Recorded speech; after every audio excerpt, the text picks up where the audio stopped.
ഇന്ന് തന്നെ ഡൗൺലോഡ് ചെയ്യൂ. കാണൂ നിങ്ങളുടെ ഫേവറേറ്റ് ഷോസ്. മനസ്സിന്റെ കനം എന്തെന്നില്ലാതെ കൂടുന്നുണ്ട്.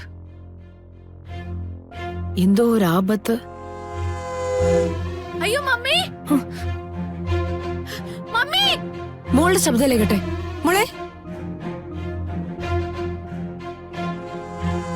മമ്മി! മമ്മി! എന്താ മോളെ, എന്തു പറ്റി? മമ്മി, ഞാൻ ഇങ്ങോട്ട് കയറി വന്നപ്പോ പെട്ടെന്ന് എന്റെ തോളില് ഒരു പാമ്പ് വീണത് പോലെ തോന്നി. അതാ ഞാൻ നിലവിളിച്ചെ. അത് കഴിഞ്ഞ് നോക്കുമ്പോ ദാ ഈ ഷോള ഇവിടെ കിടക്കുന്ന.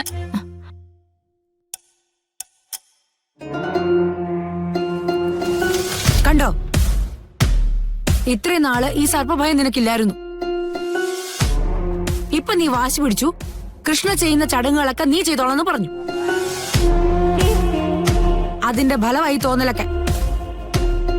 ഗാഥ മാഡം, ഇനിയെങ്കിലും സ്വന്തമായിട്ട് തീരുമാനം എടുക്കരുത്. മാം പറയുന്നത് കൃത്യമായിട്ട് അനുസരിച്ചാ മതി. ഓ, ഒന്നും മിണ്ടാതിരിക്കാ ചേച്ചി. എനിക്ക് പെട്ടെന്ന് ഇങ്ങനെ ഒരു തോന്നലുണ്ടായി എന്നുള്ളത് സത്യമാണ്. അതിന് കാരണം ആരാ? ദേ, ഈ നിൽക്കുന്ന മമ്മി തന്നെയാ. കളരിക്കലെ സർപ്പശാപം എന്നിങ്ങനെ കൂടെ കൂടെ ഒരു 100 തവണ ഇങ്ങനെ പറഞ്ഞുകൊണ്ടിരിക്കല്ലേ. ഇതിലൊന്നും വിശ്വാസമില്ലാത്ത എന്നെ പറഞ്ഞു പേടിപ്പിച്ചത് മമ്മി തന്നെയാ.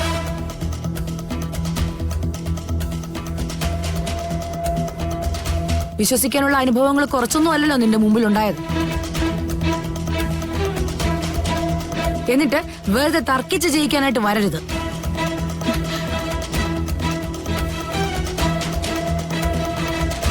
ഒരു കാര്യം ഞാൻ തീർത്തു പറയാം. ഞാൻ അനുവദിച്ചു തരുന്ന ചടങ്ങുകൾക്കല്ലാതെ മറ്റൊന്നിനും മോള് പങ്കെടുക്കില്ല.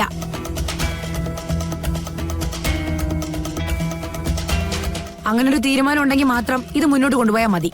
മമ്മി എന്നെ കുറിച്ച് എന്തിനെങ്ങനെ പേടിക്കുന്നത്?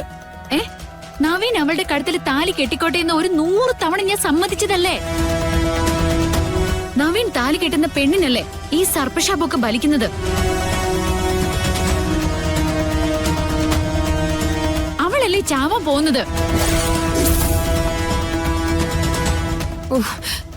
എനിക്കറിയില്ല ആരെ പേടിക്കണം, എന്തിനെ പേടിക്കണം, ഒന്നും അറിയില്ല. സ്വസ്ഥമായിട്ടുള്ളൊരു ജീവിതമായിരുന്നു. ഈ ഒരു വിവാഹാലോചന വന്നപ്പോ മുതല് നേരെ ചൊവ്വ ഉറങ്ങിയിട്ടില്ല, രുചിയുള്ള ഭക്ഷണം കഴിച്ചിട്ടില്ല.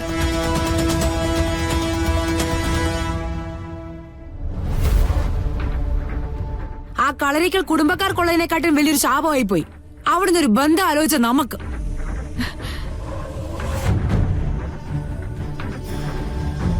നോക്ക്, ആവശ്യത്തിനുള്ള പണം കൊടുത്ത് മരണം ഏറ്റുവാങ്ങാൻ വേണ്ടി ഒരുത്തി നമ്മൾ വരുത്തിയിട്ടുണ്ട്.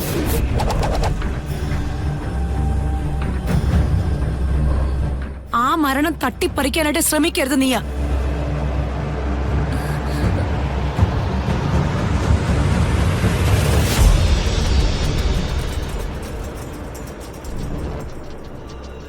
അവളുടെ വിധി മരണമാണ്. അത് തടയാനായിട്ട് ഇനി ആർക്കും പറ്റില്ല.